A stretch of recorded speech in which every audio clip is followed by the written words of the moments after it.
In this video, I'm going to be sharing how someone inside my community freed up $1,000 per month of cash flow just by consolidating their debts, okay? So here's how these videos are going to work because I'm building my personal finance community in public daily with these videos. The first thing I want to do is go through maybe any YouTube comments, do a little Q&A with you guys, provide you instant value, okay? Then we're going to be talking about things on my mind to help you reach your financial goals faster. And we're going to be talking, continuing this wins series that I'm doing on my channel. And we'll be talking about how Daniel in the community consolidated some stuff and he freed up $1,000 per month of cash flow. And then maybe towards the end, we're going to be talking about some community activity that's been going on. So yeah, let's go to the YouTube comments here, see what's been going on. And yeah, nothing yet. No comments at the moment. That's okay. You know, we're getting barely any views here. This is going to be very fun when this blows up, and it's going to inevitably, because again, at the end of the day, I'm just trying to provide value for you guys. So let's get right into his comments. So this is my personal finance community, Dollar Discipline University. The link is down below. So let's find Daniel's post here. And what I want to do is sort of read through this. It's kind of a short one, and we'll just talk through some of the talking points, see what he did personally, and I did have permission to share this, okay? So he says, new tools and big wins. Let me make this bigger. Great. Oops, sorry. Chris and his financial help have been a great asset for me and my family. Before meeting Chris, we had a paper and pen budget that we were always making errors on. His budgeting tools and debt calculator made us easy way to look at our money and know where it was going to be going every month. Chris has been a great sounding board as well for some major financial decisions we've had over the last year. Having a guy like him to bounce ideas off with his intelligent, logical, and unbiased opinion gives us a great path to follow. With his help and insights, we've had the confidence to make a decision on consolidating our debts, which freed up over $1,000 a month for our family. This will get us out of the paycheck to paycheck grind and allow us to pay off our debts even faster. If you're struggling with money, blah, blah, blah. Yeah, okay, he talked me up a lot on that. But really what the focus is this. Okay. And yeah, so I think let's talk about the tools really quickly. So let's talk about tools. I think people overvalue tools, to be quite honest with you. And by tools, I mean like your budgeting, tracking, or a debt thing, or whatever. Like people overvalue tools. And this is me saying that like, hey, I have tools that I'm sharing with people. But I don't think it's the tools that make it work. I think it's the person that makes it work. So you or me, right? Whatever tool we're using, it's more about the person using it, in my opinion. So, better tools are better, right? But how are we implementing them? Can I just do a little spell check? Thank you. How are we implementing them that is more important? So he mentioned here that like, okay, him and his wife, they had paper and pen budget. So what he was kind of looking for was like more modern. So that's fine. More modern tools. And what he's talking about is just a spreadsheet that I share inside the community. It's pretty simple. Like back when he posted this, it was based on this where I talk about the before you start budgeting, you have to look at the 3-month look back process where you basically go back 3 months of your expenses, see where you've been spending money on, and then we want to realign it to what we want to start spending money on, right? So it's like looking at the inefficiencies of how we used to spend our money and sort of just realigning it. I don't like to use the word like cutting or restrictions because I don't think that's necessarily true. I just think we all have a certain amount of resources and we need to be able to use them towards the thing that we care about the most. And then this is just a simple budget template. But now what I offer in the community is actually this software that I've created. It's called Wealthway. And it's just your standard like budget tracker, debt tracker. Okay, this is probably the coolest part of this debt tracker. Very cool. You can like list all your debts out. You can test everything out in the payment calculator here. You can look at your progress. It's just very intuitive. So if we want to talk about modern tools, like is this tool better than pen and paper? 1000%, right? But I think it's more like if the pen and paper works for you, like you should do the thing that works for you, not because other people are saying that it's a better tool. Like obviously I'm biased, right? Because I created that. But and by the way, this is only something that I'm sharing inside the community. So if you're interested, you probably should join and you just get free access to it. I'm not going to charge for this because I think a lot of, and I understand why companies are doing it, because I think once you start connecting all these special things to it, it starts adding up in price. But I just think, like, I don't need your, I don't know, what do companies charge for this, like $80 a year or something for some of them. Like, I don't want your $80. I'd rather just have you do the thing and make wins, and then you know tell more people about it, right? Um, so okay, his budgeting tool and debt calculator gave us an easy way to look at our money. And also, what I will say about his tools really quickly is he had his bank, their bank. I only really spoke with him, but their bank had all this data already. So like he already had the information. So one day he showed up in the call. He's like, "Hey, I just realized my bank has all this stuff." So basically, like it linked to everything, and you could like categorize everything. A lot of modern banks have this now, but for him, he didn't really find that one valuable because he looked at it as more of a reactive thing where he would like go into his bank account and stuff would have already happened. So maybe he goes at the end of the month and just see. But whereas like looking at a tool like this, it's like you literally have to manually input stuff. And he just found that more valuable because then he was more involved. And I do agree with him. I think being more involved is helpful. So how did he do this? Well, they had and again let's give him permission to share this. So they had a car loan, one car loan.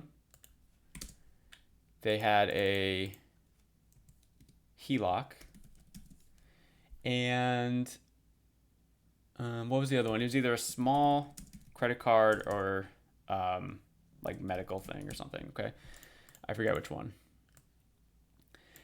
So they had those, and I think it was medical because there was one that didn't have a interest on it. So I think it was this. So I think what they ended up doing was they consolidated these into one, and basically, so what had happened was what happened was so anytime, just to be clear, anytime you're consolidating your finances, or sorry, your debt, you have to be aware that when you're involving another line of credit, that it's going to ding your credit score. So you have to be very mindful of that if that's something that's super important for you. But at the end of the day, you have to look at the math. So the math that he was looking at was again, I don't have the specifics here. I don't want to like completely blow up his spot with this, but I just want to be as general as possible. But he was able to wrap these into a consolidation where the interest rate was, I think, because the car loan, yeah. So I think he still got like a few percentage points. A few percentage points lower. And then that turned into the $1,000 per month. Now, what happened, of course, when you do something like this is now your debt window expands because he went from, it being due in, say, I don't know, like the HELOC, for example, like it was due in like 20 years, but now it's due in like 30 years again. So you pushing out your debt window. So there are some trade-offs. There's pros and cons. So you do have to maybe like create a list of pros, cons, because this isn't all like sunshines and rainbows, right? Like, so the cons are, credit score, impact, longer debt timelines. And the pros, there's probably more cons and there's probably more pros to what I'm writing, but the pros are obviously like the $1,000 per month that he freed up. The pros are, he could use that to pay off debt faster, or more savings. So it's pretty funny. He had two kids about the same age as mine, so like 4 and 1.5. So we had a lot in common, which is nice. And so I totally understand like they were trying to do more stuff for their kids, like future and stuff like that. So it's like now you have $1,000 that you can sort of divvy up between all of your financial goals, or just focus it on one, whichever you want to do. And this just sort of, I would say I'm not huge into debt consolidation.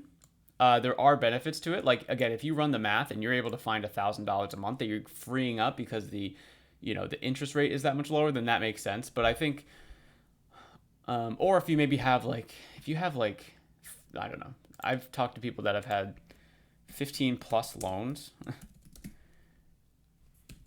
which is just insane. And in my journey of paying off, I paid off $43,000 of debt in just over a year.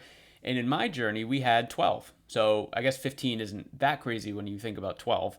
But if you have 15 plus loans and you just now turn that into one loan, I think that's very, very powerful. You just get rid of all of them, put them in one. And yeah, now you're going to have some like massive, it's going to be massive, I'm assuming, because if you have 15 loans, it's probably at least like, I don't know. It could be anywhere from 10 to, I don't know, $100,000 or something, right? But now it's like one, and the percentage is lower.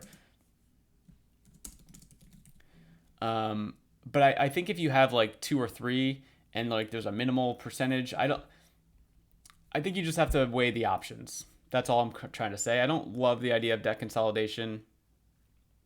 I think there's really like 5 options for paying off debt. Options to pay off debt, or like / debt strategies. I see 5, and let me know if you think there's more, but the first one is not having a strategy. Okay, so that's a terrible strategy, is not having one. Do something, right? And then the next one is a balance transfer. Hate these very much. If you disagree with me in the comments, let me know why, but I've made other videos diving deeper into why I don't like these. The third is debt consolidation. So this one I'm kind of like meh on. Like, again, if it makes sense for you, do it. And then sort of the 1A, 1B would be debt avalanche, and then debt snowball, which I prefer slightly over the debt avalanche, because I think the difference between these two, just to be very clear, if someone walked up to me on the street and was like, hey, I'm going to use the debt avalanche method to pay off my debt. I'm like, oh, that's amazing, right? But I think the snowball probably makes more sense for people, because while the debt avalanche will save you money, the debt snowball will help the mindset of it. You'll like the psychological aspects of it. And just, I've talked with hundreds of people about their money. Some very short conversations, some like very detailed month over month conversations. And the mindset stuff is just very, very strong, and it's tough to get over. So it's like, if you have a mental block around money, this one you're going to get a win faster. So you're going to get a quicker win. And then this one, you're going to save money. But a lot of times, unless the difference is very significant, it's not going to, the saving money, it's like hundreds of dollars, maybe $1,000 or $2 over years of being in debt. So while that's like money and stuff like that, I think that getting the quicker win, like paying off that debt faster, not faster, but like paying off the first one faster, might be more valuable for you. When I paid off, my wife and I, $43,000 of debt, we used the snowball method, because what we didn't realize at the time when we had our 12 loans, we didn't realize we were using the debt snowball until kind of after the fact. We had 4 of them were under $1,200. So we're like, man, if we can get rid of 4 of these faster, just focus really, really on them. And then we have 8 loans, and then we're taking all this money. So think of it like, I don't know, it's probably like $3,000 in total, maybe $3K in total. And then once we pay those off, we can just use that $3,000 essentially to keep rolling into the next one. And that's what was happening. We were like, at the end, the amount of money we were rolling into each of the debts was just insane. And that is the power of just paying off your debt. And that's why I do prefer these. Because I think some of these are like, this is like I just don't like this at all. This is kind of a Band-Aid. You're just sort of moving debts around. And again, if you can figure out a way to make it, worth your while, and the pros outweigh the cons, that's great. For me, in balance transfers, the cons just sort of always outweigh the pros. Yeah, I mean, it's great that the interest rate is going to be lower, but they just have you in this cycle where if you don't pay off the debt in their allotted time, where the interest rate is 0%, so let's say it's 18 months. If you don't have a plan to pay it off in that 18 months and you don't pay it off in 18 months, what you end up doing is you just getting in this revolving cycle of trying to find another balance transfer for your balance transfer. And there are fees associated with it every time you transfer. There's fees usually not every 60 or 90 days, but like the first 60 or 90 days. If you still have it, you owe something. And it's just like this, like it's actually not 0%. you're paying money into it, and it's not really you're not really building up the habit, I would say, of paying off the debt. You're just sort of like you're kicking the can down the road. That's kind of the thought here. So anyway, so let me know, what you guys think about that. Have you ever consolidated your debt? Have you been thinking about it? Are you doing any of the other kind of strategies in here? Hopefully you're not doing this one. Hopefully you have some sort of strategy, like at least for the love of anyone, I'd rather you do this than not have a strategy. Okay. Let's dive into the community really quickly, because I have some pretty fun things that have been happening recently, some changes that have been going on. So I have this cash flow kickstart, and it's a 2-day sprint to find more money in your finances. So this is a completely free event and thing for you. And basically what I'm trying to do is every week in the community, so you can see this is the calendar of the community. This is day 1, day 2, okay? And then if you can't make this one, oh, great, here's another one. Oh, if you can't make this one, here's another one, okay? And what I'm really trying to do is optimize the amount of days and times that I have available for people, unfortunately, just kind of in the Americas time zone. I'm on the East Coast in the United States, and so I'd have this one might be good for East Coasters, this one could be good for West Coasters, this one could be good for people that literally work 50, 60 hours a week and literally don't have time during the evenings between work or kids or family obligations, whatever else you're doing. So it's like, hey, I have a weekend one. It's a little quicker turnaround, because you can see there's some stuff in here. But basically what we're going to do, day 1, it's like, okay, here's this thing that I want to talk to you about, this framework. And in between, you have an action item. So that's why I'm giving everyone sort of 48 hours. And then on this next call, it's like, great, let's take the action item that you did. And now this is going to be the first day in your new financial transformation. Like, this is going to be day 1 of you kind of moving forward. And it's going to be really exciting. There's another sort of framework that I'm going to share in here and how to apply it. And then hopefully by the end of it, like you've found money in your budget without having to make more money, do a side hustle, sell that weird thing on eBay that you have in your basement, right? Like, all the people, and I only shared Daniel's, and just to be very clear, Daniel went through that process too, but I have some pretty big wins in here of people that have done the thing. So Zane increased his cash flow $4,000 a month, basically going from negative cash flow every month to positive cash flow every month. Angie said here she paid on 65% of her debts, which is very cool. Janine was able to pay off a credit card in the first 30 days of being in the community and doing this process. The credit card was over $1,000, and it was something that she didn't think she was going to be paying off for months and months and months. And those are just a few. Okay, so I'm really excited to be able to offer this in here, and I really think it's going to have a huge impact. Already a couple of people joined for the first one. So depending on when you're watching this, it's going to be every week. I'll be flipping some days around and things like that, but if you can't make this week or, the current week, you'll be able to make the next one or the following one. Really, really cool. So this community is for people trying to save more money or pay off debt, or maybe just budget better, have a better process, and just take control of your personal finances with simple strategies, build up your confidence. The community is completely free to join, so make sure to check it out down below this video. And I'm doing these daily, so I will see ya tomorrow.